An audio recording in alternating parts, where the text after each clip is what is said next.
नमस्कार, मैं Meenakshi Sharma BMC news live में आप सबका हार्दिक स्वागत करती हूं।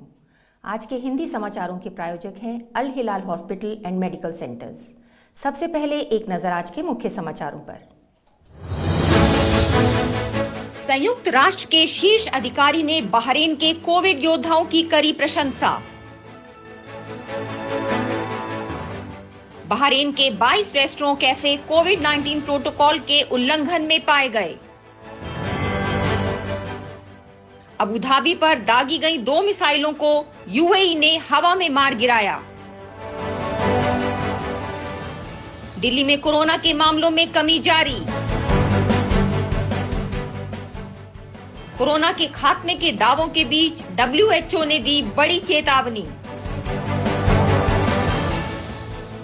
देश के लिए आई अच्छी खबर, तीसरी लहर की उल्टी गिनती शुरू। अब समाचार विस्तार से। संयुक्त राष्ट्र के एक शीर्ष अधिकारी ने बहरीन के कोविड योद्धाओं की प्रशंसा की है, जिन्होंने राज्य को एक मॉडल में बदलने में मदद की, जिसे अन्य देशों को महामारी को समाप्त करने के लिए अनुकरण करना चाहिए। संयुक्त राष्ट्र महासभा के 76वें सत्र के अध्यक्ष अब्दुल्ला शाहिद, जो राज्य का दौरा कर रहे हैं, ने कल कहा, बहरीन के चिकित्सा समुदाय, अग्रिम पंक्ति के कार्यकर्ताओं और सहायक कर्मचारियों ने वास्तव में इस कार्य के लिए कदम बढ़ाया है। बहरीन के 22 रेस्टोरेंट कैफे कोविड-19 प्रोटोकॉल के उल्लंघन में पाए गए। शुक्रवार को निरीक्षकों द्वारा की गई 161 विजिट्स के बाद कोविड-19 एहतियाती उपायों के उल्लंघन में 22 रेस्टोरेंट और कैफे पाए गए। इसके अलावा 77 पुरुषों के सैलून का निरीक्षण किया गया, जिनमें से 36 उल्लंघन में पाए गए। अबू धाबी पर दागी गई 2 मिसाइलों को यूएई ने बीच हवा में मार गिराया, हमलावरों को कड़ी चेतावनी।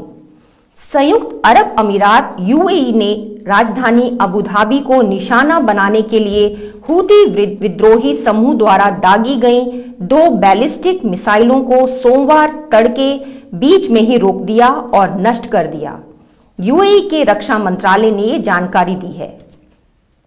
मंत्रालय ने बताया कि हमले में कोई हताहत नहीं हुआ है। रोकी गई और नष्ट की गई बैलिस्टिक मिसाइलों के अवशेष अबू धाबी के आसपास अलग अलग इलाकों में गिरे। रक्षा मंत्रालय ने ट्वीट किया, वायु सुरक्षा प्रणाली ने हूती आतंकवादियों द्वारा सोमवार को देश की ओर दागी गई 2 बैलिस्टिक मिसाइलों को रोक दिया और नष्ट कर दिया।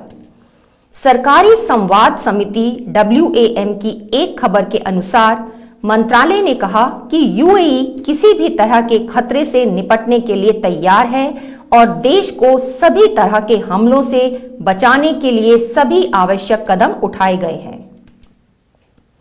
मंत्रालय ने जनता से केवल देश में आधिकारिक समाचार स्रोतों की जानकारी पर भरोसा करने का आह्वान किया है। यमन के हूती विद्रोहियों द्वारा अबू धाबी में पेट्रोलियम डिपो और देश के प्रमुख हवाई अड्डे पर हमला करने के एक हफ्ते बाद यह हमला किया गया है। संयुक्त अरब अमीरात की राजधानी अबू धाबी में 17 जनवरी की सुबह मुसाफा ICAD 3 क्षेत्र और अबू धाबी अंतर्राष्ट्रीय हवाई अड्डे पर नव निर्माण वाले क्षेत्र को निशाना बनाया था। 3 पेट्रोलियम टैंकर में हुए विस्फोट में 2 भारतीय और 1 पाकिस्तानी नागरिक की मौत हो गई थी, जबकि 6 अन्य लोग घायल हो गए थे। संयुक्त अरब अमीरात ने यमन के हूती विद्रोहियों को हमले के लिए जिम्मेदार ठहराते हुए कहा कि निशाना बनाकर किए गए इस हमले के लिए उन्हें बख्शा नहीं जाएगा। यूएई के विदेश मंत्रालय और अंतर्राष्ट्रीय सहयोग मंत्रालय के एक बयान में कहा गया, यूएई के पास इन आतंकवादी हमलों और आपराधिक कृत्यों के खिलाफ कार्रवाई करने का अधिकार है। संयुक्त राष्ट्र सुरक्षा परिषद ने अबू धाबी में हुए हमले की शुक्रवार को कड़ी निंदा की थी और पीड़ितों के परिवारों के प्रति संवेदना व्यक्त की। इस 15 सदस्यीय परिषद ने एक बयान जारी करते हुए 17 जनवरी को अबू धाबी में और सऊदी अरब में अन्य स्थानों पर हुए हमले को भयावह आतंकवादी हमला करार दिया था। संयुक्त अरब अमीरात सरकार ने 17 जनवरी के हमले के कुछ दिन बाद खाड़ी देश में निजी ड्रोन और हल्के स्पोर्ट्स विमानों के संचालन पर 1 महीने के लिए प्रतिबंध लगा दिया।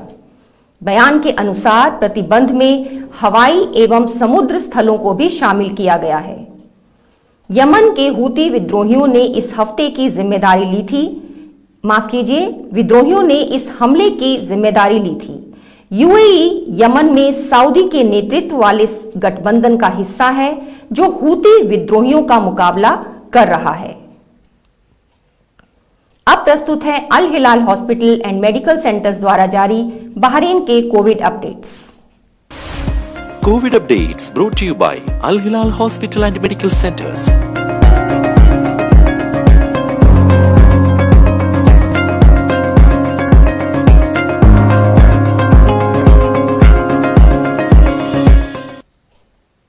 अब समाचार भारत से। दिल्ली में कोरोना के मामलों में कमी जारी, आज आए 5,760 नए केस। कोरोना से अधिक प्रभावित शहरों में रहे दिल्ली में अब मामलों में कमी देखी जा रही है। स्वास्थ्य विभाग की तरफ से शाम के करीब 6:30 बजे जारी आंकड़ों के मुताबिक पिछले 24 घंटे में 5,760 नए मामले आए हैं और 30 लोगों की मौत हुई है। वहीं संक्रमण दर 11.79% दर्ज किया गया है। पिछले 24 घंटे में 48,844 मामलों की जांच की गई है। कोरोना के कम होते मामलों के बीच अब दिल्ली में वीकेंड कर्फ्यू खत्म किया जा सकता है। इसको लेकर 27 जनवरी गुरुवार को डीडीएमए की बैठक होगी। बैठक में बाजारों के ऑड इवन सिस्टम को लेकर भी फैसला हो सकता है। दिल्ली में रविवार को 9,197 मामलों की पुष्टि हुई थी और 30 मरीजों की जान गई थी। वहीं शनिवार को 11,486 मामले आए थे और 45 मरीजों की मृत्यु हुई थी। शुक्रवार को 10,756 मामले आए थे और 38 मरीजों की जान गई थी। बता दें कि दिल्ली में 3 जनवरी को 28,867 मामले आए थे, जो महामारी शुरू होने के बाद से अब तक एक दिन में संक्रमण के आने वाले मामलों की सबसे अधिक संख्या थी। फेडरेशन ऑफ सदर ट्रेडर्स एसोसिएशन ने सोमवार को उपराज्यपाल को भेजे गए एक ज्ञापन में कहा कि तीसरी लहर के दौरान अब कोविड संक्रमण के नए मामलों में गिरावट आ गई है, लिहाजा दिल्ली आपदा प्रबंधन प्राधिकरण डीडीएमए को अपनी पाबंदियों में ढील देने पर विचार करना चाहिए। कारोबारियों ने सप्ताहांत कर्फ्यू को हटाने के साथ ही ऑड इवन आधार पर दुकानें खोलने की व्यवस्था को भी बंद करने की मांग की। बता दें कि दिल्ली सरकार ने सप्ताहांत कर्फ्यू हटाने और दुकानों को खोलने के लिए ऑड इवन व्यवस्था को समाप्त करने के लिए शुक्रवार को प्रस्ताव रखा था, लेकिन उपराज्यपाल अनिल बैजल ने इनकार कर दिया। उपराज्यपाल ने हालांकि निजी कार्यालयों को 50% कर्मचारियों की संख्या के साथ कम काम करने की अनुमति दे दी। यहां पर हम रुकेंगे छोटे से ब्रेक के लिए। ब्रेक के बाद खबरों का सिलसिला यूं ही जारी रहेगा। देखते रहिए BMC news live.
All your favorite products under one roof in Bahrain.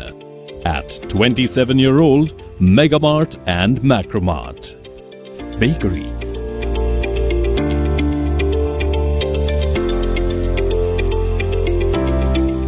Fresh meat and fish.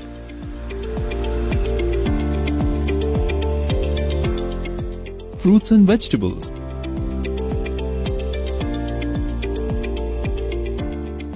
Sweets and snacks, ready-to-eat foods. Dairy products, grocery or consumer goods.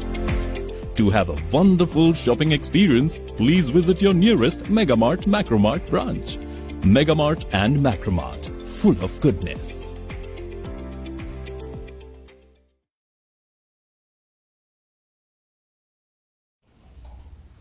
Break के बाद आप सबका एक बार फिर से स्वागत है। कोरोना के खात्मे के दावों के बीच WHO ने दी बड़ी चेतावनी। विश्व स्वास्थ्य संगठन WHO ने साफ कर दिया है कि कोरोना वायरस का ओमिक्रॉन वेरिएंट इस वायरस का आखिरी वेरिएंट होगा या हम एंड गेम में हैं, ऐसा सोचना खतरनाक हो सकता है। विश्व स्वास्थ्य संगठन की ओर से ये चेतावनी तब आई है जब यूरोप में कोरोना के एंड गेम की बात शुरू हो गई है। दरअसल हाल ही में यूरोप WHO के डायरेक्टर हेंस क्लूज ने कहा था कि ओमिक्रॉन वेरिएंट ने कोरोना महामारी को एक नए फेज में पहुंचा दिया है और इससे ये यूरोप में खत्म हो सकता है। उन्होंने एक इंटरव्यू में कहा, यह प्रशंसनीय है कि ये क्षेत्र एक तरह से महामारी के अंत की ओर बढ़ रहा है। इससे पहले पिछले हफ्ते मंगलवार को विश्व स्वास्थ्य संगठन WHO ने कहा था कि दुनिया में कोविड रोधी टीकाकरण और दवाओं के वितरण की असमानताओं को तेजी से दूर किया जाता है, तो इस साल कोरोना वायरस वैश्विक महामारी से जुड़ी स्वास्थ्य आपात स्थिति यानी उससे होने वाली मौत, अस्पतालों में मरीजों के भर्ती होने और लॉकडाउन से निजात पाया जा सकता है। विश्व आर्थिक मंच द्वारा टीकों को लेकर असमानता पर आयोजित एक चर्चा के दौरान डॉक्टर माइकल रेयान ने कहा, हम शायद इस वायरस को कभी खत्म ना कर पाएं, क्योंकि वैश्विक महामारी का रूप लेने वाले ऐसे वायरस अक्सर अंत में पारिस्थितिकी तंत्र का हिस्सा बन जाते हैं। देश में सोमवार को बीते 24 घंटों के दौरान कोरोना के 3,06,064 नए मामले सामने आने के बाद संक्रमितों की संख्या बढ़कर 3,95,43,328 हो गई। वहीं उपचाराधीन मरीजों की संख्या बढ़कर 22,49,335 हो गई है, जो 241 दिन में सर्वाधिक है। केंद्रीय स्वास्थ्य मंत्रालय की ओर से सोमवार सुबह 8 बजे जारी किए गए ताजा आंकड़ों के अनुसार देश में 439 और लोगों की संक्रमण से मौत के बाद मृतकों की संख्या बढ़कर 4,99,848 हो गई। देश में अभी 22,49,335 लोगों का कोरोना वायरस संक्रमण का इलाज चल रहा है, जो कुल मामलों का 5.69% है। पिछले 24 घंटे में कोविड-19 के उपचाराधीन मरीजों की संख्या में 62,130 की वृद्धि दर्ज की गई। देश में मरीजों की ठीक होने की राष्ट्रीय दर घटकर 93.07% हो गई है। कोरोना के खौफ के बीच देश के लिए बेहद अच्छी खबर सामने आई है। सरकारी सूत्रों के हवाले से जानकारी मिली है कि देश में 15 फरवरी से कोविड के मामलों में कमी आएगी। सूत्रों के मुताबिक कुछ राज्यों और मेट्रो शहरों में मामले कम होने लगे हैं और इनमें स्थिरता आने लगी है। वैक्सीनेशन ने तीसरी लहर के प्रभाव को कम कर दिया है। सूत्रों ने यह भी कहा है कि स्वास्थ्य मंत्रालय राज्यों, केंद्र शासित प्रदेशों के साथ लगातार समन्वय कर रहा है। 74% वयस्क आबादी का फुल वैक्सीनेशन हो चुका है। वहीं संक्रमण की बात करें तो देश में पिछले 24 घंटों में 3,06,064 नए कोरोना मामले दर्ज किए गए हैं। देश में आज बीते दिन से 469 कम मामले आए हैं। इससे पहले देश में कोरोना वायरस के 3,33,533 मामले आए थे।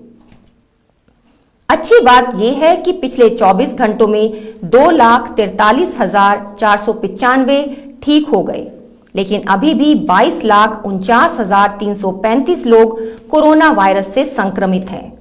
कुल एक्टिव मामले 5.69% हैं। एक दिन में कोरोना वायरस के लिए 14,74,753 सैंपल टेस्ट किए गए, जिनमें 20.75% लोग संक्रमित पाए गए।